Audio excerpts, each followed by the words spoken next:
राज्यातील मेट्रो प्रकल्पांची कामं वेगानं सुरू आहेत. 2030 पर्यंत आणखी 300 किमीहून अधिक नवीन मार्ग सुरू करण्यासाठी नियोजन करावं, तसंच सदर प्रकल्पाचं काम सुरू झाल्यापासून 3 वर्षात पूर्ण करण्याच्या दृष्टीनं नियोजन केलं जावं, असे निर्देश मुख्यमंत्री देवेंद्र फडणवीस यांनी दिले. मुंबई, पुणे, नागपूर शहर आधुनिक आणि जलद सार्वजनिक वाहतूक व्यवस्था उभारण्यास मोठी चालना मिळणार आहे.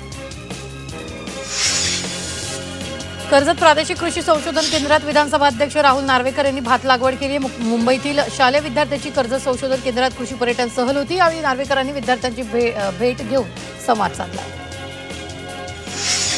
वाढत्या सायबर फसवणुकीच्या पार्श्वभूमीवर सर्वोच्च न्यायालयानं आरबीआयला 4 आठवड्यात मानक कार्यप्रणाली तयार करण्याचा आदेश दिले. तक्रार निवारण, जनजागृती आणि फसवणूक रोखण्यासाठी प्रभावी उपाययोजना करण्याचे निर्देश देण्यात आले.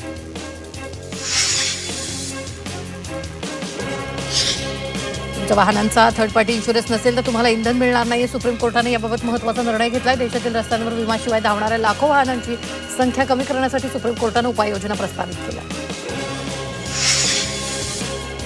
मुख्यमंत्री सुनेत्र पवार यांचं गाव असलेल्या काटेवाडीमधील ग्रामस्थ आक्रमक झाल्याचं पाहायला मिळालं. सुनेत्र पवार यांच्याबाबत काँग्रेस पक्षानं गोंगीगोडी अशी टीका केल्यानंतर आक्रमक झालेल्या गावकऱ्यांनी रस्त्यावर उतरता काँग्रेस पक्षाचा निषेध नोंदवत जोरदार घोषणाबाजी केली. भारताच्या मोफत यूपीआय पेमेंट प्रणालीला धक्का बसण्याची शक्यता आहे आणि यूपीआयद्वारे मोफत पेमेंट करणाऱ्यांना नवीन नियम लागू होऊ शकतात. दिल्लीतील पावसाळी अधिवेशनात केंद्र सरकारनं संसदेत पेमेंट आणि सेटलमेंट सिस्टम कायद्यात सुधारणा प्रस्तावित केल्या आहेत, ज्यामुळे भविष्यात काही विशिष्ट यूपीआय व्यवहारांवर व्यापारिक शुल्क आकारले जाऊ शकतात. अकोला जिल्ह्यातील दानापूर इथं शुक्र वर्षाची राधाकृष्ण ललित यात्रा भक्तिमय वातावरणात पार पडली. हरिनामाच्या गजरात, ढोल ताशाच्या निदानात भाविकांनी सहभाग घेतला.